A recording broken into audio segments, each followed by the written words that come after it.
Video کے نیچے subscribe کے بٹن پہ کلک کریں، بیل کے آئیکن پہ کلک کیجئے تاکہ ہر نئی ویڈیو کی نوٹیفیکیشن آپ کو مل جائے۔ اعوذ باللہ من الشیطان الرجیم۔ سورة القدر مکیہ۔ بسم اللہ الرحمن الرحیم۔ انا انزلناه في ليلة القدر وما أدراك ما ليلة القدر ليلة القدر خير من 1000 شهر تنزل الملائكة والروح فيها بإذن ربهم من كل أمر سلام هي حتى مطلع الفجر۔ سورة العلق مكية۔ بسم الله الرحمن الرحيم۔ اقرأ باسم ربك الذي خلق خلق الإنسان من علق اقرأ وربك الأكرم الذي علم بالقلم علم الإنسان ما لم يعلم كلا إن الإنسان ليطغى أن رآه استغنى إن إلى ربك الرجعى أرأيت الذي ينهى عبدا إذا صلى أرأيت إن كان على الهدى أو أمر بالتقوى أرأيت إن كذب وتولى ألم يعلم بأن الله يرى كلا لئن لم ينته لنسفعا بالناصية ناصية كاذبة خاطئة فليدع ناديه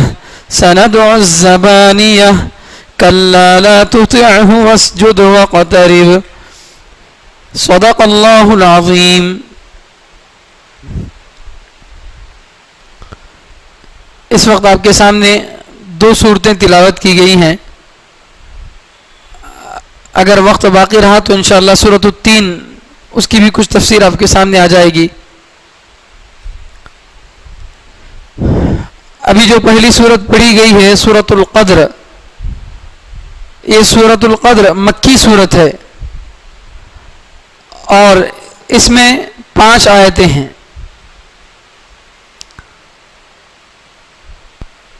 اس صورت کے اترنے کا ایک خاص مقصد ہے، شان نزول بھی ہے۔ سب سے پہلے ہم ترجمہ دیکھتے ہیں، ترجمہ دیکھنے کے بعد انشاءاللہ شان نزول اور پچھلی صورتوں سے اس کا تعلق کیا ہے وہ سمجھیں گے۔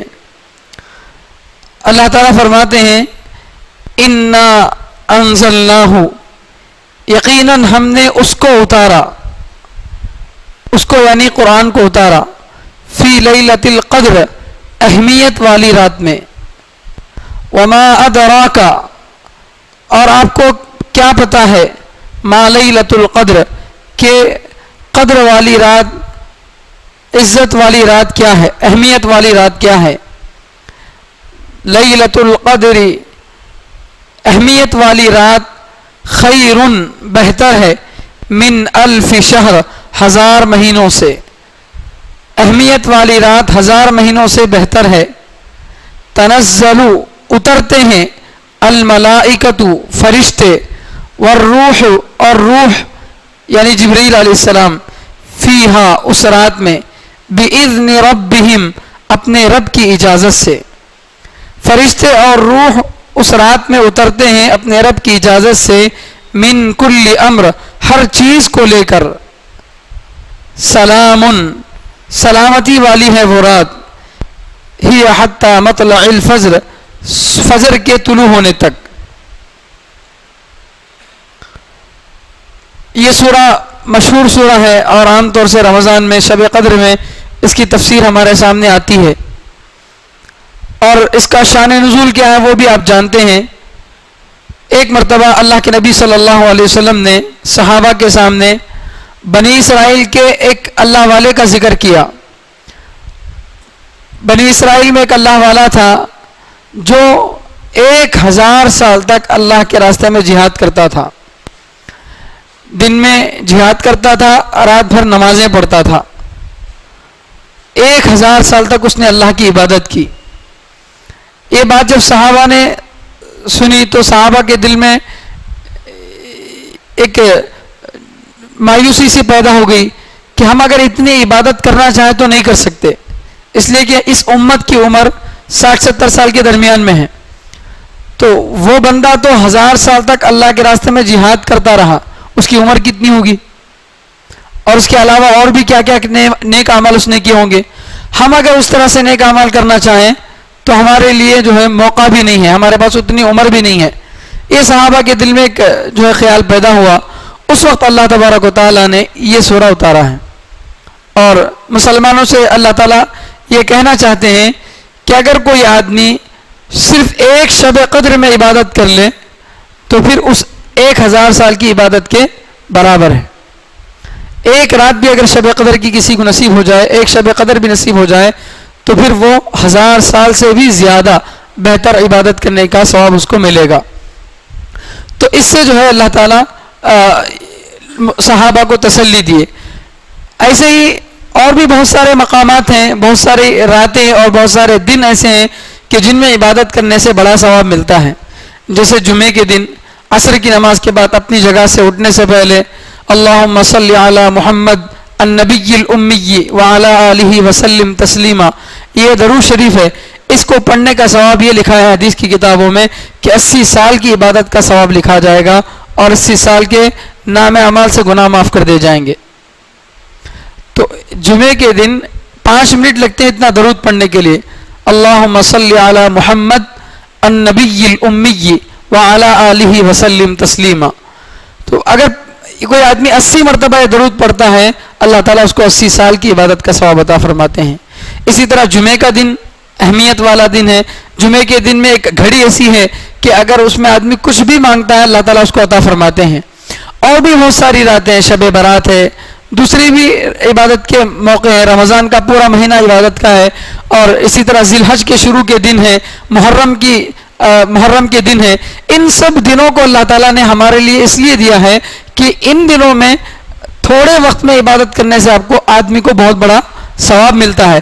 پھر آدمی گزشتہ امتوں کی عمر کے برابر جو ثواب حاصل کر سکتا ہے. تو اللہ تعالیٰ نے جو ہے ہماری امت پر ایک خاص کرم فرمایا، اس لیے اللہ تعالیٰ نے اس واقعے کے بعد اس سورہ کو اتارا ہے، سورۃ القدر کو.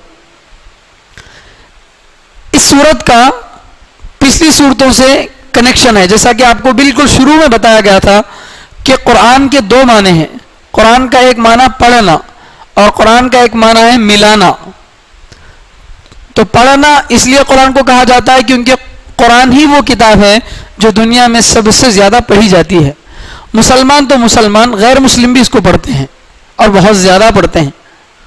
تو سب سے زیادہ دنیا میں چھپنے والی، سب سے زیادہ قرآن میں دنیا میں پڑھی جانے والی کوئی کتاب ہے تو وہ صرف قرآن ہے، اس لیے اس کو قرآن کہا جاتا ہے، یعنی پڑھی جانے والی کتاب. دوسرا اس کا ترجمہ ہے ملانا، ملی ہوئی کتاب، یعنی اس کی ایک سورت دوسری سورت سے، اس کا ایک سورہ دوسرے سورے سے، ایک آیت دوسری آیت سے بہت ملی ہوئی ہے.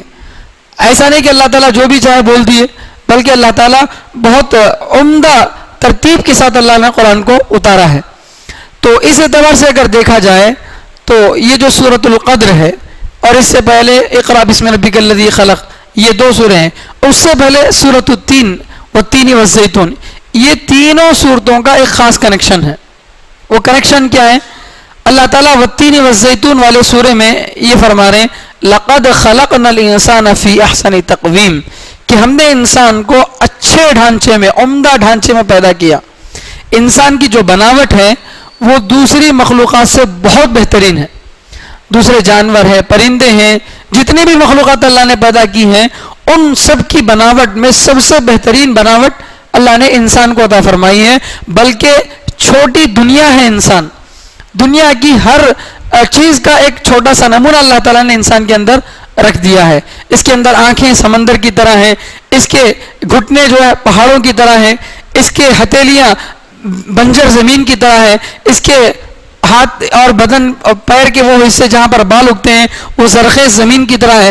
ایسی بہت ساری مثالیں علماء نے دی ہیں سمجھانے کے لیے کہ ایک چھوٹی دنیا ہے انسان.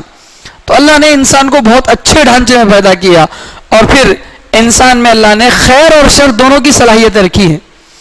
اچھا کام کرنے کی بھی صلاحیت رکھی ہے اور برا کام کرنے کی بھی صلاحیت رکھی ہے. اس کے برخلاف فرشتے ہیں, فرشتے صرف اچھا کام ہی کر سکتے ہیں. وہ اگر لا یعصون اللہ ما امرہم, اللہ قرآن میں فرما رہے ہیں وہ اللہ کی نافرمانی کرنا چاہے تو بھی نہیں کر سکتے. ان کے اندر اللہ نے وہ آپشن رکھا ہی نہیں ہے. جیسے موبائل ہے, ٹچ والا موبائل نہیں ہے تو آپ ٹچ کو 1000 مرتبہ بھی ٹچ کرو, ٹچ کام کرتی کیا نہیں, اس لیے کہ اس میں وہ آپشن ہے اس نہیں. تو آپشن اللہ نے فرشتوں کے اندر نافرمانی کا رکھا ہی نہیں ہے. اور ایک مخلوق ہے شیاطین, ان کے اندر صرف نافرمانی ہی نافرمانی ہے. ہمیشہ جو ہے اللہ کے احکام کی نافرمانی کرنا, بندوں کو بھٹکانا, یہی ان کا کام ہے. ان دونوں کے بیچ میں اللہ نے انسان کو پیدا کیا. اس میں فرشتوں جیسی صفات بھی ہیں, شیطان جیسی عادتیں بھی ہیں. اگر یہ اپنے آپ کو بناتا چلا جائے گا تو فرشتوں سے بھی آگے بڑھتا ہے. یہاں تک کہ عالم کے بارے میں اللہ کے نبی صلی اللہ علیہ وسلم نے فرمایا, عالم کی مثال, عالم کا مرتبہ اللہ کے نبی صلی اللہ علیہ وسلم فرماتے ہیں کہ بنی اسرائیل کے نبیوں سے 1 مرتبہ کم ہے عالم کا درجہ. بنی اسرائیل کے نبیوں سے 1 درجہ کم ہے عالم کا. عالم بھی ایک انسان ہی ہے. یہ جب محنت کرتا ہے, اپنے آپ کو بناتا ہے, تو اللہ تعالیٰ اتنا بڑا مقام عطا فرماتے ہیں. لیکن اس کے برخلاف اگر آدمی اپنے لیول کو گراتا ہے اور نچلے کام کرتا ہے, گرے ہوئے کام کرتا ہے, تو پھر اللہ تعالیٰ فرما رہے ہیں کمثل الکلب, کتے کی طرح ہے, اور کمثل الحمار, گدھے کی طرح ہے. اور اللہ تعالیٰ فرما رہے ہیں کہ کتا اور گدھا تو دور, بل ہم اضل, جانوروں سے بھی بدتر ہو جاتے ہیں, جانوروں سے بھی بدتر ہو جاتے ہیں. تو اللہ نے انسان کو پیدا کیا اچھے ڈھانچے میں, اس کے اندر اچھے اور برے دونوں کی صلاحیتیں رکھی. جو اچھی صلاحیت جو ہے بنانا چاہتا ہے تو فرشتوں سے آگے بڑھے گا, جو اپنے آپ کو بگاڑے گا وہ بہت ذلیل اور خوار ہوگا. تو اللہ نے والتین والزیتون کی سورہ میں یہ باتیں بتانے کے بعد یہ اقرا بسم ربک الذی والا جو سورہ ہے, یہ سورہ فوراً اتارے, اور یہ بتانے کے لیے اتارے کہ جو لوگ بگڑنا چاہ رہے ہیں ان کو تو بتانے کی ضرورت نہیں, بگڑنے کا طریقہ یہ ہے بول کے, بگڑنے کا طریقہ یہ ہے بول کے بتانے کی ضرورت نہیں ہے, وہ تو خود بخود بگڑ جائے گا. لیکن جو بننا چاہتے ہیں, فرشتوں جیسی صفت اپنے اندر پیدا کرنا چاہتے ہیں, تو ان کو کیا کرنا ہوگا؟ تو اللہ تعالیٰ نے کہا کہ 2 کام کرنے ہیں, 2 صورتوں میں الگ الگ بیان کرے. اقرا بسم ربک الذی خلق, ایک سورہ سورۃ القدر, انا انزلناہ فی لیلۃ القدر, یہ 2 سورے. اللہ یہ 2 سورے اتار کر اس سوال کا جواب دے رہے ہیں کہ اگر ہم کو اپنا لیول بڑھانا ہے, اپنے آپ کو بہتر سے بہتر بنانا ہے, تو کیا کرنا ہوگا؟ تو اللہ پہلے سورے میں بتا رہے ہیں, اقرا بسم ربک الذی سورے میں, کہ اپنے علم کو بلند کرنا ہوگا, اپنے اندر علم پیدا کرنا ہوگا, ٹھوس علم پیدا کرنا ہوگا, کیونکہ علم کے بغیر عمل ممکن نہیں ہے. اور دوسرے سورے میں اللہ تعالیٰ فرما رہے ہیں اپنے عمل کو بھی بہتر سے بہتر بنانا ہوگا, علم بھی بہتر ہو, عمل بھی بہتر ہو. پھر سورۃ البینہ جو گزشتہ جمعہ بیان کیا گیا تھا, اس میں اللہ تعالیٰ یہ بتا رہے ہیں کہ علم اور عمل دونوں کو بہتر بنانے کا طریقہ کیا ہے. تو اللہ تعالیٰ فرما رہے ہیں فیہا کتب قیمہ, قرآن کو لے لو, اس میں دونوں چیزیں مل جائیں گی. قرآن سب چیزوں کے لیے گائیڈ ہے. تو علم کو بلند کرنا چاہتے ہو, عمل کو بہتر بنانا چاہتے ہو, دونوں کے لیے اللہ تعالیٰ نے سورۃ البینہ میں بتا دیا کہ ان دونوں کا خلاصہ آپ کو ملے گا قرآن میں. تو اس طرح سے یہ 4 سورے آپس میں کنیکٹڈ ہیں, بالکل جڑے ہوئے ہیں. تو یہاں جو سورۃ القدر ہے, اس میں اللہ تعالیٰ کیا بیان کر رہے ہیں کہ آدمی اپنے عمل کو کیسے بہتر بنا سکتا ہے, اس کو اللہ تعالیٰ یہاں پر بتا رہے ہیں. چنانچہ اللہ تعالیٰ فرما رہے ہیں انا انزلناہ فی لیلۃ القدر, یقیناً ہم نے اس کو اتارا, یعنی قرآن کو. چونکہ انزلنا کا جو لفظ ہے وہ عام طور سے قرآن کے لیے ہوتا ہے, اس لیے اس کو یعنی قرآن کو اتارا فی لیلۃ القدر, اہمیت والی رات میں, اہمیت والی رات میں. پھر آگے اللہ تعالیٰ پوچھ رہے ہیں اس رات کی اہمیت کو بڑھانے کے لیے, اس رات کی اہمیت کو سمجھانے کے لیے, وما ادراک ما لیلۃ القدر, اے نبی آپ کو معلوم ہے کہ اہمیت والی رات کیا ہے؟ کوئی چیز اہم ہوتی ہے تو اس کے بارے میں سوال کرتے ہیں, ارے معلوم کیا تمہارے کو کمپیوٹر بولے تو. ایک آدمی کمپیوٹر سے واقف نہیں ہے, وہ کمپیوٹر کے بارے میں ایسی اسی باتیں, یا اس کے بارے میں کمپیوٹر کے بارے میں کچھ بھی نہیں معلوم, تو ارے کمپیوٹر بول تو نہیں معلوم, کمپیوٹر کیا معلوم تمہارے کو, ایسا پوچھتے ہیں. یعنی اس کی اہمیت کو بتانے کے لیے. ایسا نبی علیہ الصلوۃ والسلام کے ذریعے سے اللہ ہم کو میسج دینا چاہ رہے ہیں کہ وما ادراک ما لیلۃ القدر, آپ کو معلوم بھی ہے کہ یہ اہمیت والی رات کیا ہے. لیلۃ القدر خیر من الف شہر، اہمیت والی رات 1000 مہینوں سے بہتر ہے۔ تو یہاں اللہ تعالیٰ بتا رہے ہیں کہ آدمی کو کیا کرنا چاہیے، اہمیت والی راتوں میں عبادت کرنا چاہیے، اور اس عبادت کے ذریعے سے اپنے عمل کے لیول کو بڑھانا چاہیے۔ آدمی کی اگر زندگی 60 سال کی ہے، اس میں اگر 10 راتیں بھی آدمی کو نصیب ہو جائیں تو 10,000 سال کی تقریباً عبادتوں کا ثواب اس کو مل جائے گا۔ تو اپنے عمل کا لیول بہت اونچا کر سکتا ہے آدمی۔ تو اس اعتبار سے اللہ تعالیٰ نے اس سورہ کے اندر یہ جواب دیا کہ اپنے عمل کو کیسے مضبوط کریں اور اپنے عمل کو کس طرح سے جو آگے بڑھائیں۔ تنزل الملائکۃ والروح فیہا باذن ربہم، آگے اس رات کی فضیلت اللہ تعالیٰ بتا رہے ہیں کہ اس رات میں فرشتے اور روح یعنی ایک تفسیر اس کی بتائی گئی ہے جبرائیل علیہ السلام، فرشتوں کے جو سردار حضرت جبرائیل علیہ السلام ہیں وہ بھی اتریں گے اور فرشتے بھی اتریں گے، یا پھر روح کی ایک تفسیر کی گئی ہے حیات، زندگی اس رات میں اترتی ہے، حیات اس رات میں اترتی ہے۔ حیات کس طرح سے اترتی ہے وہ اللہ عالم، اللہ بہتر جانتے ہیں، لیکن اللہ فرما رہے ہیں کہ اس رات میں فرشتے اور روح اترتی ہیں بِإِذْنِ رَبِّهِمْ، اپنے رب کے حکم سے، اپنے رب کی اجازت سے، من کل امر، ہر چیز کو لے کر، سلام، وہ رات سلامتی والی ہے، یعنی ہر چیز سے، ہر قسم کے شرور اور فتن سے وہ رات سلامتی والی ہے، حتی مطلع الفجر، کب تک؟ صبح کے طلوع ہونے تک۔ یعنی اللہ تعالیٰ یہ فرما رہے ہیں کہ یہ رات جو اہمیت والی رات ہے، یہ رات کا کوئی خاص حصہ یا رات کا کوئی خاص منٹ اہمیت والا ہے، جیسا کہ میں نے ابھی بتایا کہ جمعے کے دن ایک لمحہ ایسا ہوتا ہے، ایک منٹ ایسا ہوتا ہے کہ اس میں آدمی جو بھی اللہ سے مانگے اللہ تعالیٰ اس کو دے دیتے ہیں۔ تو پورے 24 گھنٹوں میں اللہ نے ایک لمحہ رکھا جمعے کے دن، لیکن شب قدر ایسی نہیں ہے، پوری رات مکمل 12 گھنٹے کی پوری رات اللہ تعالیٰ نے ثواب میں برابر رکھی ہے، پوری رات جو ہے سلامتی والی ہے صبح کے طلوع ہونے تک۔ یہاں اس سورہ کے بارے میں اور بھی کچھ باتیں آپ کے سامنے بتانی ہے۔ سب سے پہلی بات یہ ہے، بالکل شروع میں جب تفسیر شروع ہوئی تھی اس وقت میں یہ بات آئی تھی کہ قرآن کریم 2 مرتبہ اترا ہے، ایک مرتبہ لوح محفوظ سے، یعنی اللہ تعالیٰ کے پاس جو ایک محفوظ تختی ہے وہاں سے اللہ تعالیٰ نے ایک بار پورا قرآن ایک بار اتارا آسمان دنیا پر۔ پہلا جو آسمان ہے، ہمارا جو آسمان نظر آتا ہے، اس آسمان پر اللہ تعالیٰ نے جو ہے پہلی مرتبہ پورا قرآن اتارا، پھر وہاں سے جیسے ضرورت ہوتی گئی ویسے ویسے اترتا گیا تھوڑا تھوڑا۔ تو ایک مرتبہ لوح محفوظ سے مکمل ایک ساتھ آسمان دنیا پر اترا، پھر آسمان دنیا سے زمین پر 23 سال کے زمانے میں تھوڑا تھوڑا جیسے جیسے ضرورت ہوتی گئی ویسے ویسے اترتا گیا۔ تو شب قدر میں اللہ تعالیٰ جو قرآن اتارنے کے بارے میں بتا رہے ہیں وہ کون سا اتارنا ہے؟ وہ پہلا والا اتارنا ہے، یعنی ایک بار اللہ نے قرآن جو اتارا ہے لوح محفوظ سے وہ کس رات میں اتارا ہے؟ شب قدر میں اتارا ہے۔ تو اس جو ہے رات کو یہ اہمیت حاصل ہے، بلکہ تفسیر کی کتابوں میں لکھا ہے کہ اللہ تعالیٰ نے جتنے نبیوں کو جو بھی بڑی بڑی کتابیں دی ہیں وہ ساری کتابیں رمضان کے مہینے میں ہی اتری ہیں۔ شب قدر بھی رمضان میں ہوتی ہے، تو رمضان کے مہینے میں ہی اللہ تعالیٰ نے ساری بڑی بڑی کتابیں اتاری ہیں۔ تو اس مہینے کو اللہ تعالیٰ نے جو ہے فضیلت عطا فرمائی، لیلۃ القدر اس کے اندر عطا فرمایا، اور شب قدر کو فضیلت اللہ تعالیٰ دے رہے ہیں قرآن کی وجہ سے۔ شب قدر کو جو فضیلت حاصل ہے وہ کس کی وجہ سے؟ قرآن کی وجہ سے۔ اس رات میں اللہ کا کلام اترا ہے، اللہ اور اللہ کا کلام دونوں برابر ہیں، تو اللہ کا کلام اس رات میں اترا ہے، اس لیے اس رات کی اہمیت بڑھ گئی۔ تو دوسری راتوں کے مقابلے میں اس رات میں اللہ تعالیٰ نے بہت زیادہ ثواب رکھا ہے، اس لیے اللہ تعالیٰ فرماتے ہیں انا انزلناہ فی لیلۃ القدر، شب قدر میں ہم نے اس کو اتارا ہے۔ لیلۃ القدر کا لفظی معنی تو ہے اہمیت والی رات، اہمیت یعنی اس رات کے اندر بہت اہمیت ہے، بہت بڑی رات ہے، اسی لیے ہم اردو میں کیا بولتے ہیں؟ بڑی رات بولتے ہیں، اہمیت والی رات بڑی رات بولتے ہیں۔ اور اس کا ایک مطلب علماء نے یہ بھی بتایا ہے کہ یہ رات بڑی بناتی ہے، جو اس رات میں عبادت کرتا ہے اس کو کیا کرتی ہے؟ اہمیت والا بنا دیتی ہے۔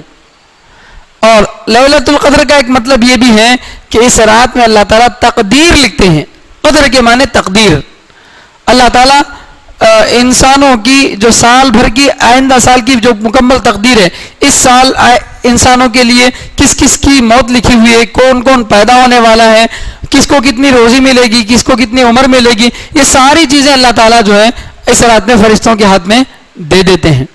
تو اس اعتبار سے بھی جو ہے اس کو تقدیر والی رات، قدر والی رات کہا جاتا ہے.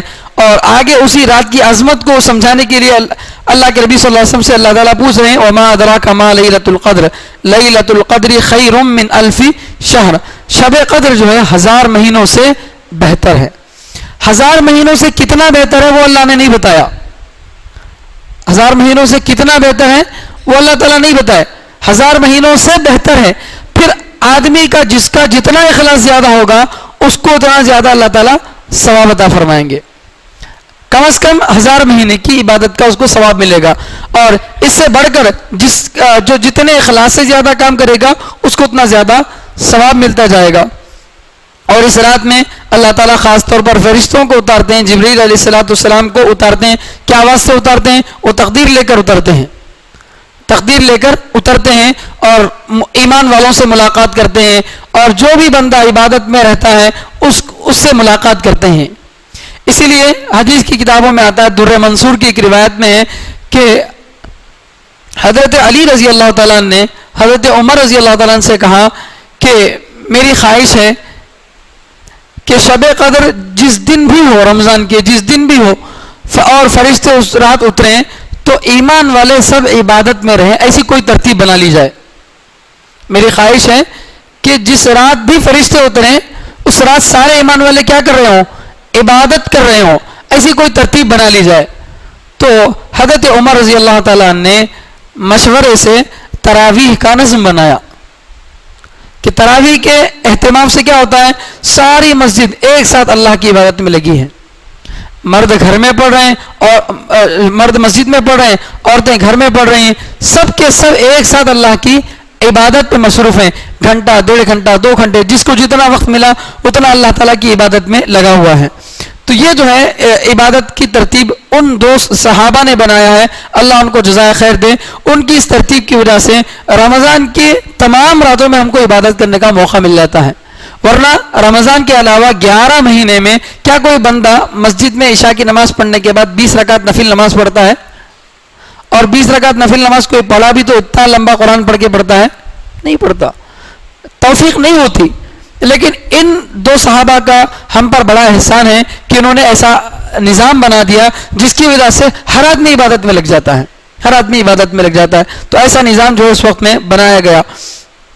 تو اس رات میں اللہ تعالیٰ جو فرشتوں کو اتارتے ہیں، جبریل علیہ السلام کو اتارتے ہیں، وہ ہر چیز کو لے کر اترتے ہیں. ہر فیصلے کو جو ہونے والا ہے آئندہ ان سب چیزوں کو لے کر اترتے ہیں. اور یہ رات امن والی ہوتی ہے، سلامتی والی ہوتی ہے. فجر کے طلوع ہونے تک مکمل جو وقت ہے اس پورے وقت میں اللہ تعالیٰ اس کو سلامتی والی بتا رہے ہیں. اب یہاں پر کچھ چیزیں اور بھی ہیں جو ہم لوگوں کو سمجھنے کی ہیں.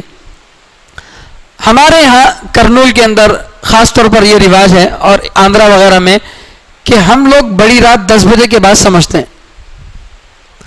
بڑی رات جو ہے 10 بجے کے بعد، اس دن عشاء کی نماز کا ٹائم بدل جاتا خود بخود.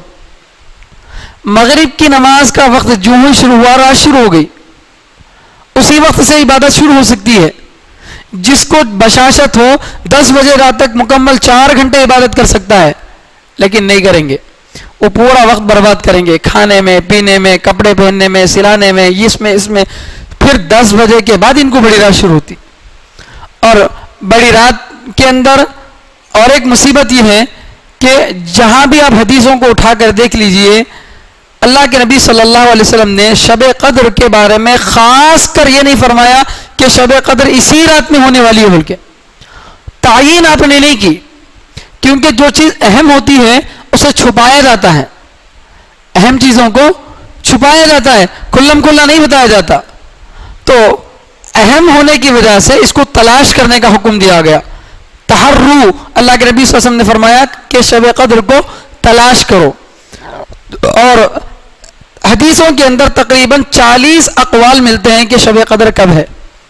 اور رمضان میں ہے اتنا تو طے ہے، لیکن رمضان کی کون سی رات میں ہے. اور ایک اشارہ اللہ کے نبی صلی اللہ علیہ وسلم کی طرف سے ملتا ہے کہ آخری عشرے میں ہے. اور دوسرا اور ایک اس سے بڑھ کر آگے اشارہ ملتا ہے کہ طاق راتوں میں. بس یہیں تک اللہ کے نبی صلی اللہ علیہ وسلم نے فرمایا, اتنا زیادہ اشارہ دیا. لیکن اس کے ساتھ ساتھ اللہ کے نبی صلی اللہ علیہ وسلم نے یہ بھی فرمایا دوسری جگہوں پہ کہ شب قدر فلاں فلاں رات میں بھی ہو سکتی ہے. تو شب قدر گھومتی رہتی ہے, ایک وقت میں ایک ہی ساتھ متعین نہیں ہوتی. لیکن اللہ کی شب قدر یہ ہے جو متعین نہیں ہے, گھومتی رہتی. اور ہماری شب قدر متعین ہے 27 کو. چاہے کتنے بھی رمضان زندگی کے گزر جائیں, ہماری شب قدر تو صرف 27 کچھ ہے. اسی دن قرآن بھی ختم کرنا ہے, اسی دن باقاعدہ 2 گھنٹے کا بیان بھی ہونا ہے, اسی دن رات میں بیان ہونا ہے, اور سب کچھ اسی رات میں ہونا ہے.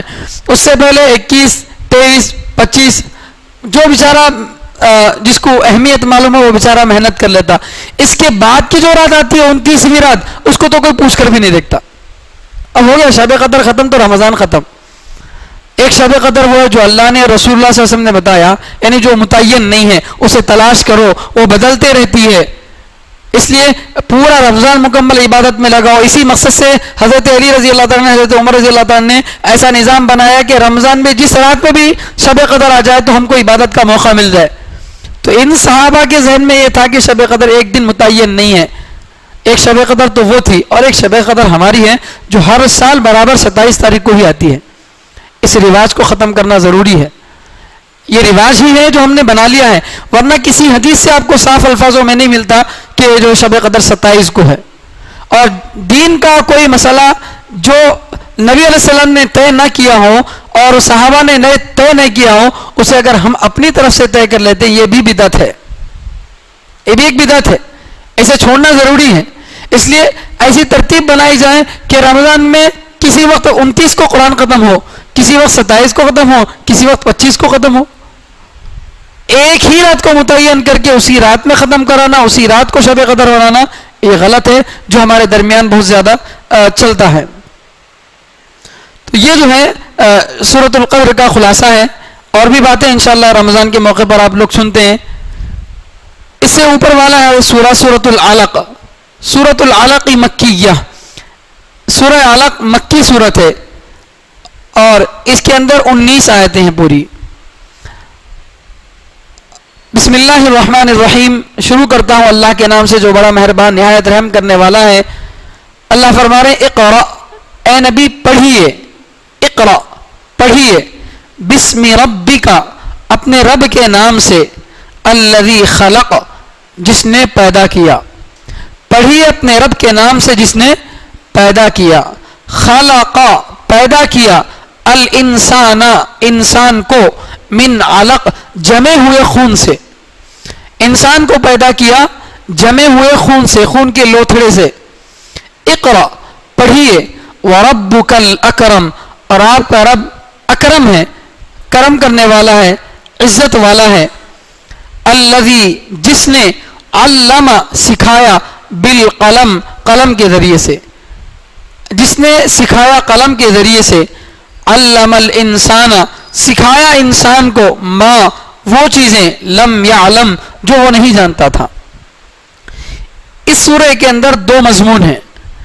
یہ 5 آیتیں, ان میں ایک الگ مضمون ہے, اس کے بعد آخر سورہ تک الگ مضمون ہے. اس لیے میں یہاں تک رکتا ہوں, پھر آگے کا مضمون بتاتا ہوں.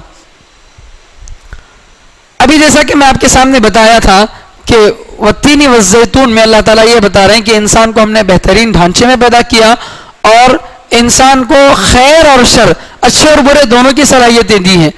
تو جو انسان برا بننا چاہے اس کا کوئی ذکر اللہ نے نہیں کیا, اس کو بتانے کی ضرورت نہیں ہے, بری چیزوں کو بتانے کی ضرورت نہیں. صحابہ بھی جب اللہ کے نبی صلی اللہ علیہ وسلم نے فرمایا کہ میری امت میں 73 فرقے ہوں گے اور ایک ہی فرقہ جنت میں جانے والا ہوگا, تو صحابہ یہ نہیں پوچھے کہ وہ 70 پر 2 فرقے کون سے ہیں, یہ نہیں پوچھے. صحابہ پوچھیں کہ وہ جنت میں جانے والا فرقہ کون ہے, وہ جہنم میں جانے والوں سے ہم کو کیا مطلب, جنت میں جانے والا کون ہے اس کے بارے میں صحابہ نے سوال کیا. اسی طرح اللہ نے اوپر والے سورے میں یہ ذکر کیا کہ انسان اچھا بھی ہوتا ہے, برا بھی ہوتا ہے. برے انسان کے بارے میں اللہ تعالیٰ نہیں بتائے برے بننے کے لیے کیا کرنا پڑے گا, برا کیسا بنتا ہے, نہیں. اچھے انسان کے بارے میں اللہ تعالیٰ نے بتا دیا کہ یہ کام کرو آدمی اچھا بنے گا. پھر اچھا انسان جب آدمی اچھا بنتا ہے تو برے کام خود بخود چھوٹ جاتے ہیں اس سے. تو اس لیے جو ہے یہاں اللہ تعالیٰ نے یہ بات بتایا کہ اگر انسان اچھا بننا چاہتا ہے تو دو کام کرنا ضروری ہے. ایک تو اپنے علم کو مضبوط کرنا ہے, اپنے علم کو بڑھانا ہے, اور دوسرا اپنے عمل کو بڑھانا ہے. عمل کو بڑھانے کا ذکر انا انزلنا میں ہو گیا, اور یہاں پر علم کو بڑھانے کا ذکر ہے, اور قرآن کی ترتیب کے اعتبار سے یہ پہلا ہے اور انا انزلنا بعد میں ہے. تو پہلے اللہ تعالیٰ علم کا ذکر فرما رہے کہ اپنے علم کو بلند کرنا ہوگا, اور یقیناً علم اہم ہے عمل سے.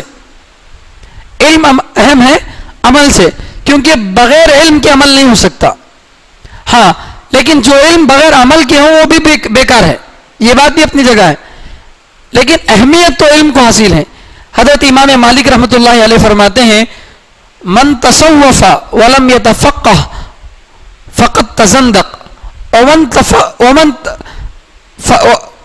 من تفقه ولم يتصوف فقد تفسق, ومن جمع بینہما فقد تحقق. امام مالک بہت بڑے امام ہیں, بہت بڑے آدمی ہیں.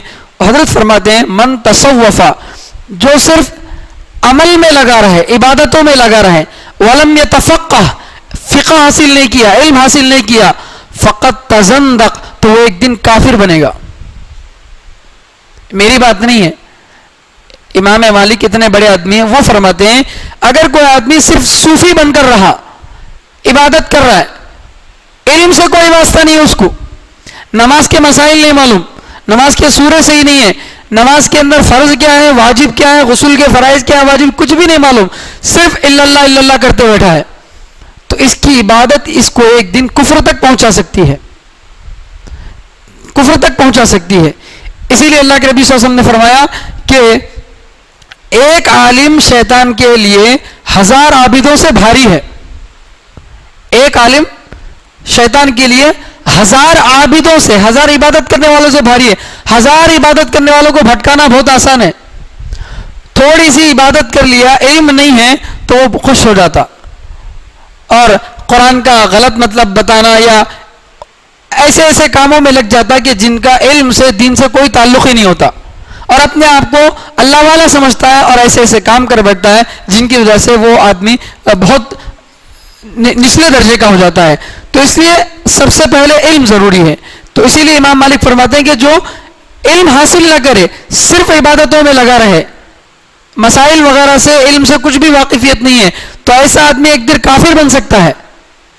اور اس کے برخلاف ومن تفقہ ولم يتصوف فقط تفسق, اور جو علم حاصل کرے عمل نہ کرے, عبادتیں نہیں کر رہا, عالم ہے نمازیں نہیں پڑھ رہا, عالم ہے عبادتیں نہیں کر رہا, تو اس کا کیا ہوگا, فقط تفسق, یہ گنہگار ہوگا, فاسق بنے گا, لیکن علم کی وجہ سے وہ کافر نہیں بن سکتا.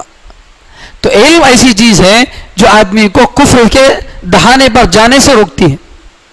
تو اس لیے علم چونکہ اہم ہے, اس لیے پہلے اللہ تعالیٰ نے علم کو بیان کی فرمایا, اور جس کے اندر علم بھی جمع ہو جائے, عمل بھی جمع ہو جائے, ومن جمع بینہما فقد تحقق, جو دونوں کو جمع کر لے, یعنی اس کے پاس علم بھی ہو, عمل بھی ہو, تو وہ محقق بنتا ہے. وہ کیا بنتا ہے, محقق بنتا ہے. پھر اللہ تعالیٰ اس ایک بندے کے ذریعے سے پوری دنیا کے اندر کام لیتے ہیں. ہمارے سامنے اللہ والوں کی مثالیں موجود ہیں, بڑے بڑے اکابر ہیں, ایک عالم کھڑے ہوتے ہیں, پوری دنیا کے اندر جو ہے اللہ تعالیٰ ان کے ذریعے سے کام لیتا ہے. تو علم اور عمل دونوں جمع تھے, اللہ تعالیٰ نے کام لیا. تو یہاں پہلے اللہ تعالیٰ علم کے بارے میں بتا رہے ہیں کہ جو آدمی اچھا بننا چاہتا ہے کہ اس کے اچھے بننے کی شروعات کس سے ہوگی, علم سے. اگر علم نہیں ہے, وہ عمل کتنا بھی کر لے, اس کا عمل کام کا نہیں ہے. علم کے بغیر عمل بیکار ہے, اور عمل کے ساتھ علم بہت زیادہ کارآمد ہوتا ہے. اس لیے اللہ تعالیٰ جو ہے فرما رہے ہیں اقرأ بسم ربک الذی خلق. اور اس صورت کا بھی ایک شان نزول ہے, اس سورہ کے اترنے کا بھی ایک خاص شان نزول ہے. اور آپ جیسا کہ جانتے ہیں کہ قرآن کریم کی سب سے پہلے اترنے والی آیتیں یہی ہیں, قرآن یہیں سے شروع ہوا ہے. اقرأ بسم ربک الذی خلق, یہ قرآن کی سب سے پہلی آیت ہے. اس سے پہلے قرآن کی کوئی آیت نہیں اتری, بالکل قرآن کی شروع کی آیتیں ہیں, اور شروع میں اللہ تعالیٰ نے 5 آیتیں اتاری. اس میں اشارہ ہے, ہمارے استاد حضرت مفتی سعید احمد صاحب رحمۃ اللہ علیہ فرماتے ہیں کہ 5 آیتیں اللہ تعالیٰ شروع میں اتارے, اور جبریل علیہ السلام اللہ کے نبی صلی اللہ علیہ وسلم کو جب قرآن لا کر سناتے تھے تو 5 آیتیں پڑھ کر سناتے تھے. پہلے 5 آیتیں پڑھتے تھے, وہ جب یاد ہو جاتی تو پھر بعد کی 5 آیتیں پڑھتے تھے. تو سیکھنے کا آسان طریقہ, حفظ کرنے کا آسان طریقہ یہ ہے کہ آدمی 5 آیتیں سیکھے. اگر ہم روزانہ 5 چھوٹی چھوٹی آیتیں سیکھنا شروع کریں گے انشاءاللہ کچھ مہینوں میں ہم کئی بڑی بڑی صورتوں کے حافظ بن جائیں گے. اس سورہ میں کتنی آیتیں؟ 19. اگر روزانہ 5 آیتیں سیکھیں تو 4 دن میں سورہ علق یاد ہو گیا. سورہ قدر کے اندر 5 ہی آیتیں، ایک ہی دن میں سورہ قدر سیکھ سکتا ہے آدمی. تو 5 آیتوں کی ترتیب یاد کرنے کے لیے اچھی ترتیب ہے. یہ حضرت نے جو ہے بخاری شریف کے سبق میں کہا تھا. تو اللہ کے نبی صلی اللہ علیہ وسلم پر جو سب سے پہلے وحی اتری ہے وہ انہی آیتوں کے ذریعے سے اتری ہے. ہوا یہ کہ ایک مرتبہ اللہ کے نبی صلی اللہ علیہ وسلم غار حرا میں تشریف فرما تھے.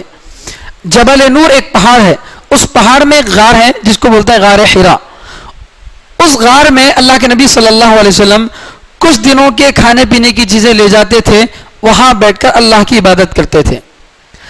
لوگوں سے ہٹ کٹ کر الگ ہو جانا یہ بھی ایک عبادت ہے. غلط لوگوں سے ہٹ کر کسی ایک جگہ چلا جانا یہ بھی ایک عبادت ہے. اللہ کے نبی صلی اللہ علیہ وسلم وہاں پر عبادت کرتے تھے. کیا عبادت کرتے تھے وہ اللہ بہتر جانے، بہرحال عبادت کرتے تھے. اور تقریباً کچھ مہینوں تک یہ اللہ کے نبی صلی اللہ علیہ وسلم کا معمول رہا. کیا اللہ کے نبی صلی اللہ علیہ وسلم کو جب 40 سال کی عمر قریب ہونے لگی تو 40 سال کی عمر سے 6 مہینے پہلے اللہ کے نبی صلی اللہ علیہ وسلم کو سچے خواب دکھائے جانے لگے.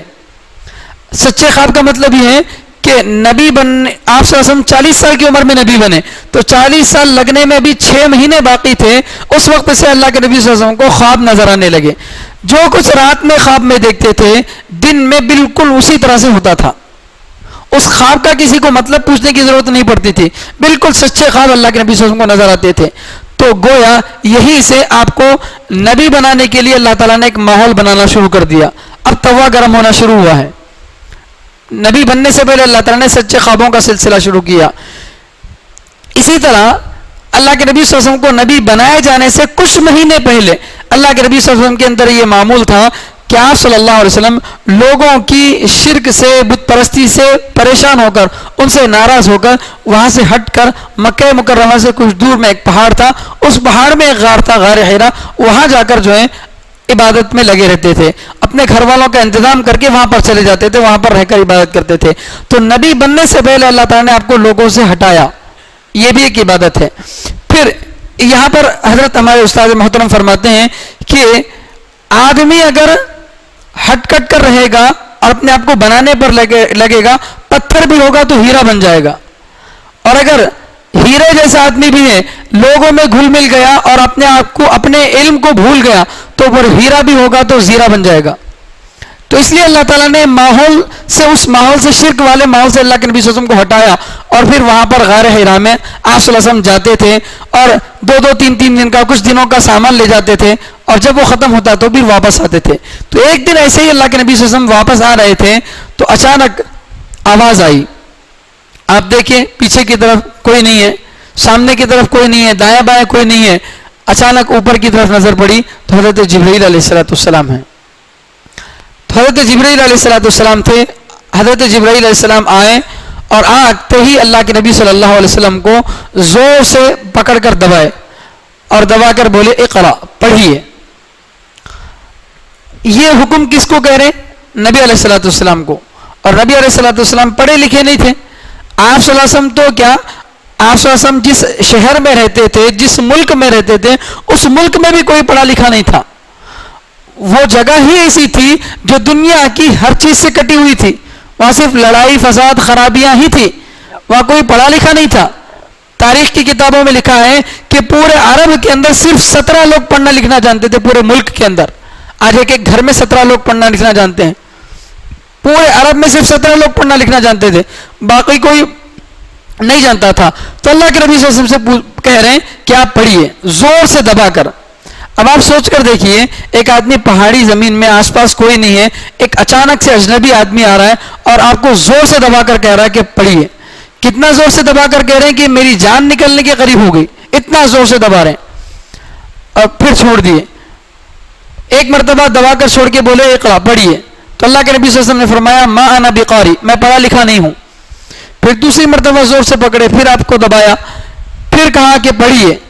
پھر بھی اللہ کے نبی صلی اللہ علیہ وسلم نے ہی جواب دیا کہ میں پڑھا لکھا نہیں ہوں. پھر تیسری مرتبہ دبایا اور دبا کر کہا اقرا بسم ربک الذی خلق. آگے والا جو ہے سورہ بتائے. تو اس طرح سے دبا کر جو ہے حضرت جبرائیل علیہ الصلوۃ والسلام آپ صلی اللہ علیہ وسلم کے سینے کو وحی کے قبول کرنے کے قابل بنا رہے تھے. اس طرح سے اللہ کے نبی صلی اللہ علیہ وسلم کے دل کا اللہ تعالیٰ نے کئی مرتبہ اللہ کے نبی صلی اللہ علیہ وسلم کو کوئی چیز دینے سے پہلے اس کی صلاحیت آپ کے اندر پیدا کرتے تھے. جیسے معراج کا سفر تھا, آپ جانتے ہیں معراج کے سفر میں جب اللہ کے نبی صلی اللہ علیہ وسلم گئے تو معراج کے سفر کو جانے سے پہلے آپ کا سینہ چیرا گیا اور آپ کے سینے کو نکال کر اس کو دھو کر پھر سے دوبارہ اس کی جگہ پر رکھا گیا, اس کے اندر نور اور حکمت بھر کر رکھا گیا. تو علماء فرماتے ہیں کہ اصل میں دنیا سے جب کوئی آدمی اوپر والے عالم میں جاتا ہے تو وہاں کا ماحول اس آدمی کو سیٹ نہیں ہوتا, یہ بدن اس کے قابل نہیں ہے, تو اللہ تعالیٰ نے اس کے قابل بنا کر آپ کو اوپر بنایا. اسی طرح یہاں پر اب پہلی وحی اتر رہی تھی تو حضرت جبرائیل علیہ الصلوۃ والسلام دبوچنے کے ذریعے سے آپ کے اندر وہ جو وحی قبول کرنے کی صلاحیت پیدا کر رہے ہیں. اور پھر 3 مرتبہ دبانے کے بعد کہہ رہے ہیں اقرأ بسم ربک الذی خلق. 5 آیتیں شروع کی پڑھ کر حضرت جبرائیل علیہ الصلوۃ والسلام آپ کو سنائے. اور یہ واقعہ ایسا تھا کہ آپ صلی اللہ علیہ وسلم انسان ہونے کے ناطے پریشان ہو گئے. کوئی بھی آدمی پریشان ہوتا ہے, اچانک بالکل غیر آباد زمین میں ایک آدمی آ کر آپ کو دبا کر اس طرح سے کہے تو آپ کیا کہیں گے؟ پریشان ہوتے ہیں نا. تو اسی طرح انسان ہونے کے ناطے اللہ کے نبی صلی اللہ علیہ وسلم بھی پریشان ہو گئے اور فوراً گھر گئے اور اپنی بیوی حضرت خدیجہ رضی اللہ تعالیٰ سے کہا کہ زملونی مجھے چادر اڑاؤ. چادر اڑائے اور چادر اڑا کر تھوڑی دیر آپ آرام کر لیے. اس کے بعد اللہ کے نبی صلی اللہ علیہ وسلم اٹھ کر پورا واقعہ سنائے کہ اس طرح سے جو ہے میرے ساتھ ہوا ہے واقعہ اور مجھے اپنی جان کا خطرہ ہے. وہ آدمی مجھے اتنا زور سے دبا کہ میری جان نکلنے والی تھی, مجھے اپنی جان کا خطرہ ہے. تو حضرت خدیجہ رضی اللہ تعالیٰ عنہ چونکہ پرانی کتابوں کا علم بھی رکھتی تھی تو حضرت خدیجہ رضی اللہ تعالیٰ نے تسلی کے الفاظ کہے کہ اللہ آپ کو ضائع نہیں کریں گے, اس لیے کہ آپ غریبوں کی مدد کرتے ہیں, آپ مہمان نوازی کرتے ہیں, آپ مسکینوں کے مددگار ہیں. اس طرح سے اللہ کے نبی صلی اللہ علیہ وسلم کی کچھ خوبیاں ذکر کی. اور پھر تسلی کے لیے اپنے ایک بھائی تھے ورقہ بن نوفل, ان کے پاس لے گئے, وہ عیسائی عالم تھے, ان کے پاس لے گئے اور لے جا کر پورا واقعہ سنایا کہ اس طرح سے ان کے ساتھ واقعہ ہوا ہے. تو ورقہ بن نوفل سنتے ہی سمجھ گئے کہ یہ جو معاملہ ہوا ہے اصل میں نبوت والا معاملہ ہے اور وہ جو فرشتے تھے وہ حضرت جبرائیل علیہ الصلوۃ والسلام ہیں. تو حضرت ورقہ نے کہا دیا کہ وہ جبرائیل علیہ الصلوۃ والسلام ہیں جو ہر نبی کے پاس آیا کرتے تھے, وہ آپ کے پاس بھی آئے ہیں, آپ کو نبی بنایا گیا ہے اور کاش کہ میں اس وقت تک زندہ ہوتا جس وقت آپ کی قوم آپ کو اپنے شہر سے نکالے گی اور آپ کی میں مدد کرتا. تو اللہ کے نبی صلی اللہ علیہ وسلم پریشان ہو گئے کہ پورے عرب کے لوگ مجھے امین کہتے ہیں, امانت دار کہتے ہیں, صادق کہتے ہیں, سچا کہتے ہیں, تو یہ لوگ مجھے کیسے نکالیں گے یہاں سے؟ تو انہوں نے کہا کہ نہیں, جو بھی دین حق کو لے کر کھڑا ہوگا اس کے ساتھ یہ آزمائشیں آئیں گی. اچھی بات کو لوگ جلدی پسند نہیں کرتے, بری بات کو بھی پسند کرتے ہیں. تو اچھی بات آپ لے کر لوگوں کے سامنے جائیں گے تو آپ کو پسند نہیں کریں گے, آپ کو ایک دن آپ کے شہر سے نکالا جائے گا. اگر کاش میں اس دن زندہ ہوتا تو آپ کا ساتھ دیتا. تو یہ جو ہے واقعہ پیش آیا, اس واقعے کے وقت میں یہ آیتیں اتری ہیں, ان آیتوں کا یہ شان نزول ہے. سورہ سے اللہ تعالیٰ فرما رہے ہیں کہ اقرأ بسم ربک الذی خلق, پڑھیے اپنے رب کے نام سے جس نے پیدا کیا. تو اللہ تعالیٰ جو ہے کہہ رہے ہیں کہ اپنے رب کے نام سے پڑھیے, اپنے رب کے نام سے پڑھیے. اللہ کے نبی صلی اللہ علیہ وسلم نے کیا کہا تھا, میں پڑھا لکھا نہیں ہوں. تو اللہ تعالیٰ بسم ربک, اپنے رب کے نام سے پڑھیے, یہ کہہ کر یہ فرما رہے ہیں کہ آپ کا رب کہہ رہا ہے پڑھیے تو آپ پڑھو. آپ کا رب ایسا ہے کہ آپ اگر پڑھے لکھے بھی نہیں ہیں تب بھی اگر آپ سے پڑھوانا چاہے تو اللہ پڑھوا سکتے ہیں. بسم ربک الذی خلق, آپ کے اس رب کے نام سے پڑھیے جس نے پیدا کیا. یہاں اللہ تعالیٰ فرما رہے ہیں کہ میں نے پیدا کیا. انسان کو جو اللہ تعالیٰ سب سے پہلی نعمت دیتے ہیں وہ کیا ہے کہ انسان کو اللہ پیدا کرتے ہیں. انسان کی سب سے پہلی نعمت پیدا ہونا ہے. تو اللہ تعالیٰ اسی پہلی نعمت کو ذکر کر رہے ہیں کہ اللہ نے پیدا کیا ہے, اسی رب کے نام سے آپ پڑھیے.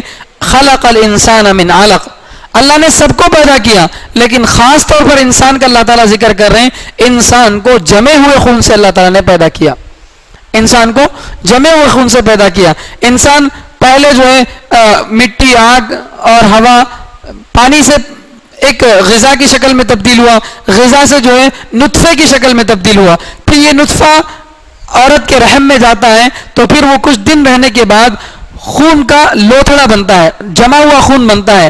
یہ چوتھا مرحلہ ہے.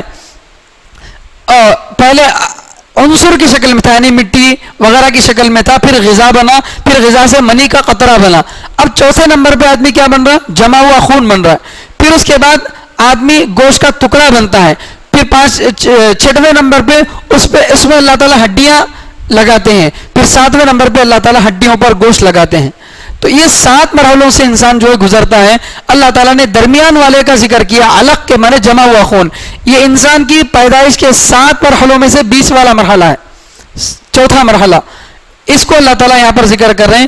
اس کو ذکر کرنے کا مقصد یہ ہے کہ اس کے آگے اور پیچھے والی چیزیں خود بخود آ جائیں گی. خلق الانسان من علق، انسان کو اللہ نے جمے ہوئے خون سے پیدا کیا.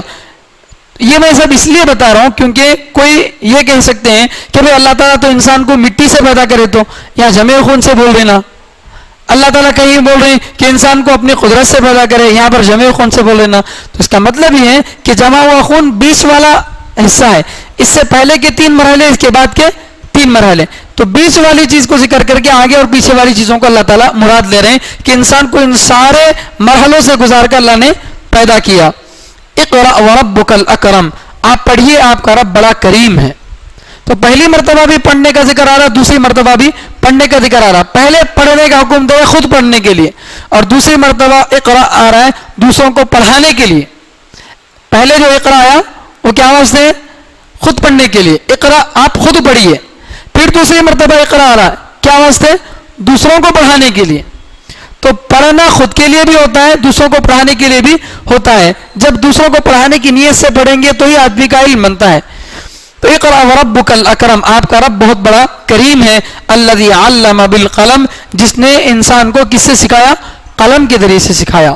قلم سے اللہ تعالیٰ جو ہے، اللہ تعالیٰ نے سب سے پہلے قلم کو پیدا کیا، اور اسی سے انسان جو ہے لکھتا بھی ہے، اور اسی سے چیزیں آدمی علم حاصل کرتا ہے. علم حاصل کرنے کا ایک بہترین ذریعہ کیا ہے؟ قلم. تو اللہ تعالیٰ اسی کا ذکر کر رہے ہیں. اللہ نے انسان کو قلم سے سکھایا. علم الانسان ما لم یعلم، صرف قلم سے ہی نہیں، قلم کے علاوہ اور بھی چیزیں ہیں اللہ نے جو سکھائی. علم الانسان، انسان کو سکھایا ما، وہ باتیں لم یعلم، جو وہ نہیں جانتا تھا. انسان کو وہ باتیں سکھایا جو وہ نہیں جانتا تھا. جیسے بچہ جو ہے ماں کے پیٹ میں جب ہوتا ہے تو اسے کچھ بھی نہیں معلوم ہوتا. جیسے ہی ماں کے پیٹ سے نکلا تو اب فوراً اس کو بھوک کا بھی احساس ہو رہا ہے. بھوک لگنے پر رونا وہ بھی اس کو معلوم ہو رہا ہے. اس کی آنکھ میں انگلی ڈالنے کے لیے جاؤ آنکھ بند کر لے گا، ہے نہیں؟ تو یہ سب چیزیں اس کو کون سکھایا؟ ابھی تو پیدا ہوا ہے وہ. تو یہ سب چیزیں، ان چیزوں کا علم اس کو کہاں سے آیا؟ اللہ نے سکھایا. وہاں پر کوئی قلم نہیں، کوئی کاپی نہیں، کوئی استاد نہیں. تو اللہ تعالیٰ فرما رہے اللہ قلم سے بھی سکھاتے ہیں اور قلم کے بغیر بھی سکھاتے ہیں. دونوں طرح سے اللہ تعالیٰ نے انسان کو سکھایا. تو ان 5 آیتوں میں اللہ تعالیٰ نے جو بنیادی طور پر ذکر کیا کیا ہے؟ علم کے بارے میں. تو معلوم ہوتا ہے کہ اسلام کے اندر علم کی کتنی اہمیت ہے. اتنی زیادہ اہمیت ہے کہ قرآن کی سب سے پہلی آیت اور قرآن کا سب سے پہلا لفظ تعلیم کے بارے میں ہے. اور افسوس آج ہم اسی سے دور ہیں، اسی سے دور ہیں. اس کی وجہ سے دنیا میں بھی آخرت میں بھی دونوں جگہ آدمی ذلیل ہوگا. علم کی وجہ سے اللہ تعالیٰ انسان کو عزت دیتے ہیں. جو لوگ اپنے جاہل ہونے پر فخر کرتے تھے عرب کے لوگ، ان کو اللہ حکم دے رہے ہیں کہ جہالت کوئی فخر کی بات نہیں ہے، انگوٹھا چھاپ ہونا کوئی فخر کی بات نہیں ہے. پڑھیے، اور پڑھنے کے بعد بیٹھنا نہیں ہے. اقرا، اور ایک مرتبہ اللہ تعالیٰ فرما رہے ہیں پڑھائیے. ایک بار خود پڑھیے پھر دوسروں کو پڑھائیے. تو پڑھتے پڑھاتے رہنے سے کیا ہوتا ہے؟ علم باقی رہتا ہے. تو اللہ تعالیٰ ابتدائی آیتوں میں علم کا ذکر کیے ہیں، اور یہاں علم سے خاص طور پر جو آخرت والا علم ہے وہ مراد ہے. اس کو پڑھیے اور پڑھائیے. آگے اللہ تعالیٰ جو آیتیں ہیں ان آیتوں میں ایک واقعہ ذکر کر رہے ہیں. وہ واقعہ یہ ہے کہ ابو جہل جو اللہ کے نبی صلی اللہ علیہ وسلم کا رشتے کا چاچا تھا، وہ اللہ کے نبی صلی اللہ علیہ وسلم کا بڑا پکا دشمن تھا. اس نے اللہ کے نبی صلی اللہ علیہ وسلم کو بہت مرتبہ تکلیف دی، اور ایک مرتبہ یہ کہا کہ اگر تم نماز پڑھنا نہیں چھوڑو گے تو تمہارے سجدہ کرتے وقت میں تمہاری گردن پر میں پیر رکھ کر تمہاری گردن دبا دوں گا. نعوذ باللہ. نبی علیہ الصلوۃ والسلام سے کہہ رہا ہے کہ اگر سجدہ کرنا اللہ کے سامنے نہیں چھوڑو گے تو تمہاری گردن پر پیر رکھ کر تمہاری گردن دبا دوں گا. چنانچہ اللہ کے نبی صلی اللہ علیہ وسلم کی پیٹھ پر آپ کے گلے میں پھندا ڈال کر گھسیٹا جاتا تھا، اور کبھی آپ کی پیٹھ پر جو ہے اونٹ کی اوزڑی لا کر رکھ دی جاتی تھی. اس طرح سے اللہ کے نبی صلی اللہ علیہ وسلم کو سجدے کی حالت میں پریشان کیا جاتا تھا. تو وہ جو ہے اللہ کے نبی صلی اللہ علیہ وسلم کو کیا کر رہا تھا؟ سجدہ کرنے سے منع کر رہا تھا، نماز پڑھنے سے منع کر رہا تھا. تو آگے اللہ تعالیٰ اس ابو جہل کا ذکر کر رہے ہیں، نام نہیں لے رہے، نام لیے بغیر اس کا ذکر کر رہے ہیں اور یہ کہہ رہے ہیں کہ ابو جہل کی جو سرکشی ہے، یہ جو نافرمانی وہ کر رہا ہے، کیوں کر رہا ہے؟ وہ اپنے آپ کو بڑا بے نیاز سمجھتا ہے، بڑا بے نیاز سمجھتا ہے. جب تک آدمی اپنے آپ کو محتاج سمجھتا ہے تو دوسروں کے نیچے دب کر رہتا ہے. جب آدمی اپنے بارے میں سمجھتا ہے کہ مجھے کسی کی ضرورت نہیں ہے تو تبھی سے آدمی فرعون بننا شروع ہوتا ہے. تو یہ بھی جو ہے اپنے بارے میں سمجھتا تھا کہ مجھے کسی کی ضرورت نہیں ہے، میں مکے کا سردار ہوں، میرے ہاتھ کے نیچے بہت سارے لوگ ہیں، میری ماننے والے بہت سارے لوگ ہیں. تو اپنے آس پاس کے چیلوں کو دیکھ کر وہ جو ہے گھمنڈ کرنے لگا اور اللہ کے نبی صلی اللہ علیہ وسلم کو نماز سے منع کیا. تو اللہ تعالیٰ اسی گھمنڈ کے بارے میں جواب دے رہے ہیں کہ گھمنڈ تیرا کیا کام آئے گا، اور تو گھمنڈ کس چیز پر کر رہا ہے؟ آخر تو اپنے آپ کو محتاج نہیں ہے، کیسا سمجھا؟ تو محتاج کیوں نہیں ہے؟ ہر پل اللہ کا محتاج ہے. یہ اللہ تعالیٰ آگے کی آیتوں میں ذکر کر رہے ہیں. کلا، ہرگز نہیں، یعنی کلا کا پچھلی والی آیتوں سے کیا تعلق ہے؟ اب تک کی 5 آیتوں میں، یہ 5 آیتیں تو بالکل شروع میں اتری تھی، اب یہاں سے جو آیتیں ہیں یہ ساتھ میں نہیں اتری، پورا سورہ ایک ساتھ میں نہیں اترا، یہ بات والی آیتیں کسی اور موقع پر نازل ہوئی. لیکن حضرت جبرائیل علیہ السلام اللہ کے نبی صلی اللہ علیہ وسلم کو بتا دیتے تھے کہ ان 5 آیتوں کے بعد ان آیتوں کو رکھنا ہے، اور یہ ان آیتوں کے ذریعے سے یہ سورہ مکمل ہوتا ہے. یہ اللہ کے نبی صلی اللہ علیہ وسلم کو بتا دیا جاتا تھا. تو پچھلے والی 5 آیتوں سے اس آیت کا کیا کنیکشن ہے؟ پچھلے والی 5 آیتوں میں تو علم کا ذکر ہے، علم کے ذکر کرنے کے بعد اللہ فرما رہے کلا، ہرگز نہیں، نیور. یہ اللہ تعالیٰ کیوں ذکر کر رہے ہیں؟ بتانا یہ چاہ رہے ہیں کہ علم کی وجہ سے آدمی میں گھمنڈ آ سکتا ہے. جیسے ابو جہل کو مال کی وجہ سے گھمنڈ آیا تھا، ابو جہل کو جو گھمنڈ آیا تھا کس کی وجہ سے؟ مال کی وجہ سے. اور گھمنڈ کس کی وجہ سے بھی آ سکتا ہے؟ علم کی وجہ سے بھی آ سکتا ہے. آدمی اگر اچھا عالم بن گیا، بڑا عالم بن گیا، کسی کی تربیت میں نہیں ہے تو اپنے آپ کو بہت بڑا سمجھتا ہے، ترم خان سمجھنے لگتا ہے. تو اللہ تعالیٰ کلا سے اس کا جواب دے رہے ہیں کہ آدمی عالم بھی چاہے کتنا بڑا بن جائے، گھمنڈ نہیں کرنا چاہیے. مالدار کتنا بھی بڑا بن جائے، کلا، ہرگز نہیں، یعنی گھمنڈ نہیں کرنا چاہیے. مطلب ہے کلا کا.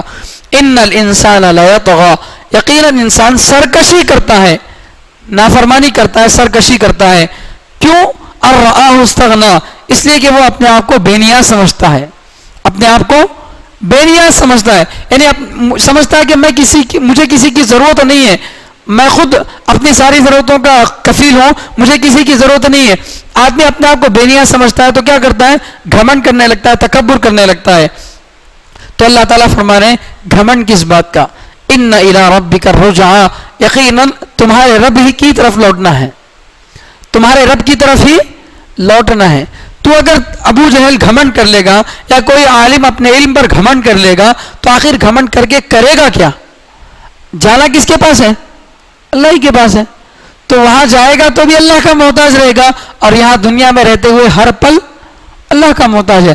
اللہ کی نظر رحمت کے بغیر کوئی 1 سیکنڈ بھی زندہ نہیں رہ سکتا، 1 سیکنڈ بھی زندہ نہیں رہ سکتا.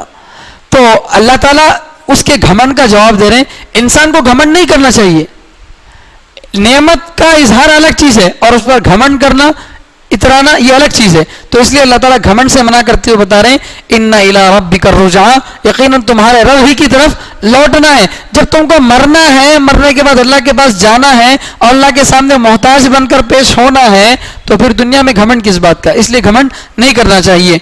ارأیت الذی ینہا، اے نبی کیا آپ نے دیکھا اس شخص کو، ینہا جو روکتا ہے.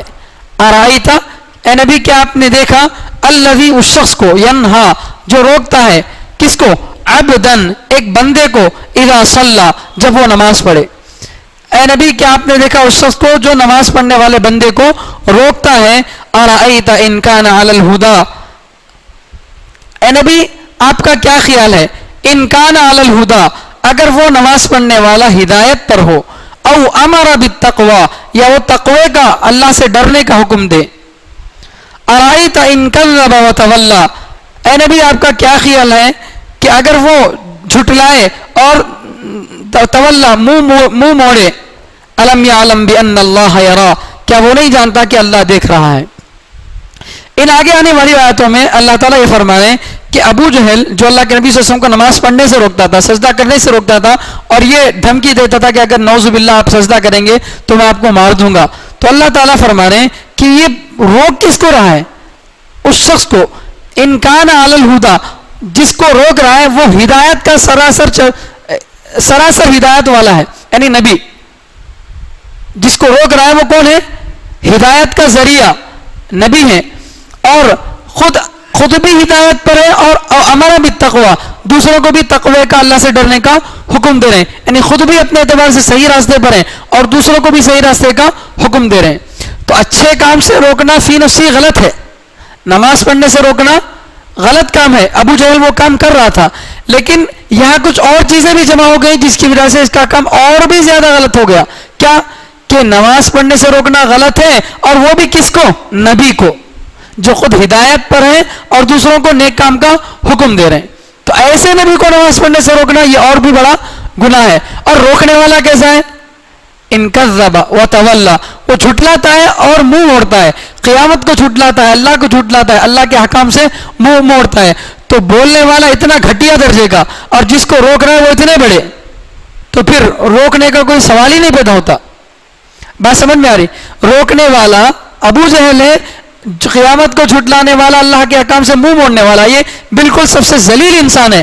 جس کو روک رہا ہے وہ نبی ہے، اور وہ بھی نبیوں کے سردار ہیں. جس کام سے روک رہا ہے وہ کیا ہے؟ نماز. تو اس کو بالکل بھی روکنا نہیں چاہیے تھا، لیکن وہ اپنے سرکشی اور گھمنڈ کی وجہ سے روک رہا تھا. الم یعلم بان اللہ یرا، اللہ تعالیٰ فرما رہے ہیں کیا وہ نہیں جانتا کہ اللہ دیکھ رہا ہے. یہی وہ ڈر ہے جو آدمی کو، ایمان والے کو ہمیشہ رہنا چاہیے. اگر یہ احساس آدمی کے دل میں ہو کہ اللہ مجھے دیکھ رہے ہیں، تو پھر انسان کسی بھی قسم کے گناہوں میں مبتلا نہیں ہو سکتا. اللہ مجھے دیکھ رہے ہیں، جیسے آفس میں کام کرتے ہوئے ہمارا باس ہم کو دیکھ رہا ہے کیمرے کے ذریعے سے، تو آدمی سلیقے سے کام کرتا ہے. اگرچہ باس نہیں ہو تب بھی انہیں جہاں بھی بیٹھا موبائل میں دیکھتا ہوں گا میرے کو سمجھ کر جو ہے آدمی بالکل سنجیدگی سے کام کرتا ہے. یہی احساس اگر اللہ کے بارے میں آ جائے، یہ آدمی خیال کر لے کہ اللہ مجھے دیکھ رہا ہے، تو پھر آدمی کے اعمال کے اندر بہت زیادہ بڑی تبدیلی آ جائے گی. تو اللہ کہہ رہے ہیں کہ یہ جو ابو جہل آپ کے ساتھ بدتمیزی کر رہا ہے، کیا وہ نہیں جانتا کہ اللہ دیکھ رہے ہیں؟ اگرچہ آپ اس وقت آپ کے ساتھیاں کمزور ہیں، آپ کمزور ہیں، اس کی وجہ سے وہ گھمنڈ کر رہا ہے، لیکن کیا اللہ نہیں ہے آپ کے ساتھ؟ کیا اللہ نہیں دیکھ رہے ہیں؟ الم یعلم بان اللہ یرا، کلا، ہرگز نہیں، یعنی اس کو ایسا نہیں کرنا چاہیے، اتنا گھمنڈ نہیں کرنا چاہیے. لئن لم ینتہ، اگر وہ باز نہ آئے، اگر وہ اپنی حرکتوں سے باز نہ آئے، یعنی اپنے ان غلط کاموں کو نہ چھوڑے، لنصفعا بالناصیہ، تو ہم ضرور پیشانی کے بال پکڑ کر کھینچیں گے، پیشانی کے بال پکڑ کر کھینچیں گے. یعنی ابو جہل کا نام نہیں لے رہے ہیں اللہ تعالیٰ، بلکہ اس کے عمل کو بتا رہے ہیں، اور یہ پیغام دینا چاہ رہے ہیں کہ ابو جہل ہی نہیں، کوئی بھی اگر آدمی اس طرح کا غلط کام کرتا ہے تو اس کے ساتھ یہی سلوک ہوگا. لنصفعا بالناصیہ، ہم پیشانی کے بال پکڑ کر گھسیٹیں گے. پیشانی کے بال پکڑ کر گھسیٹنے سے مراد کیا؟ کہ جس آدمی کے پیشانی کے بال کس کر پکڑ لیے جائے وہ آدمی مجبور ہو جاتا ہے. پیشانی کے بال کس کر پکڑے، وہ بھی پکڑنے والا کون؟ اللہ. اگر اللہ پیشانی کے بال کس کر پکڑ لیں تو آدمی چھڑا لے سکتا ہے اپنے آپ کو؟ نہیں چھڑا سکتا، یعنی مجبور ہو جائے گا آدمی، یہ مطلب ہے. لنصفعا بالناصیہ، ناصیۃ کاذبۃ خاطئہ، جھوٹی اور بدکار پیشانی. جو ابو جہل کی پیشانی تھی، یا ابو جہل کے جو دنیا میں اور بھی چیلے آئیں گے اس جیسا کام کرنے والے، یعنی جھوٹی اور غلط پیشانی جن کی ہے، فَلْيَدْعُ نَادِيَهُ، چاہیے کہ وہ اپنی مجلس کو بلا لے. ابو جہل یہ کہتا تھا نعوذ باللہ نبی علیہ الصلوۃ والسلام سے کہ میں اپنے ساتھیوں کو بلاؤں گا تمہارے کو تکلیف دینے کے لیے، میں خود بھی تکلیف دوں گا، میرے ساتھیوں کو بھی بلا کر تم کو تکلیف دوں گا. تو اللہ تعالیٰ فرما رہے ہیں کہ بلا لے اپنے ساتھیوں کو. فَلْيَدْعُ نَادِيَهُ، اپنی مجلس والوں کو بلا لے. سَنَدْعُ الزَّبَانِيَةَ، ہم بھی جہنم کے فرشتوں کو بلا لیں گے، ہم بھی اپنے جہنم کے سپاہیوں کو بلا لیں گے. سبحان اللہ، کیسا اللہ تعالیٰ جواب دے رہے ہیں کہ تو اگر اپنے دوستوں کو بلائے گا تو میں کس کو بلاؤں گا نبی کی حمایت میں؟ جہنم کے فرشتوں کو، جہنم کے سپاہیوں کو بلائے گا، پھر مقابلہ کر سکیں گے؟ نہیں. تو اللہ تعالیٰ اس کو ڈرا رہے ہیں کہ ایسا نہیں کرنا چاہیے. دین حق کی مخالفت اگر کرو گے، دنیا میں جس کی مخالفت کرے وہ بیچارہ بظاہر مجبور ہو، اپنا بدلہ نہ لے سکتا ہو، لیکن اس کا بدلہ اللہ لیں گے، اور ایسی زبردست طاقت کے ذریعے سے لیں گے کہ پھر اللہ تعالیٰ پیشانی کے بال پکڑیں گے اور اپنی قدرت کے ذریعے سے اس کو پکڑیں گے. سَنَدْعُ الزَّبَانِيَةَ، زبانیہ کے معنی جہنم کے سپاہی. تو اپنے ساتھیوں کو بلا لے، میں کس کو بلاؤں گا؟ جہنم کے سپاہیوں کو بلا لوں گا. حدیث میں آتا ہے کہ وہ اپنے ساتھیوں کو نہیں بلایا. اگر وہ اپنے ساتھیوں کو بلا لیتا نبی کو تکلیف دینے کے لیے تو دنیا میں جہنم کے فرشتوں کو لوگ آنکھوں سے دیکھ لیتے. اللہ تعالیٰ بھی اپنا وعدہ پورا کرتے ہیں, اللہ بھی دنیا کے اندر جہنم کے فرشتوں کو بھیجتے, لیکن اس نے نہیں بلایا, اللہ نے بھی نہیں بھیجا, ورنہ اللہ تعالیٰ اپنے نبی کو بچانے کے لیے جہنم کے سپاہیوں کو بھیجتے. کلا, ہرگز نہیں. یعنی آپ اس کی بات میں, اس کے روکنے سے آپ پریشان مت ہوئیے, اس کی باتوں میں مت آئیے, یہ منع کرے گا, آپ اس کی باتوں میں مت آئیے. لا تطیعہ, آپ اس کی بات مت مانیے. لا تطیعہ, اس کی بات مت مانیے. واسجد, سجدہ کیجئے. واقترب, اور قریب ہو جائیے.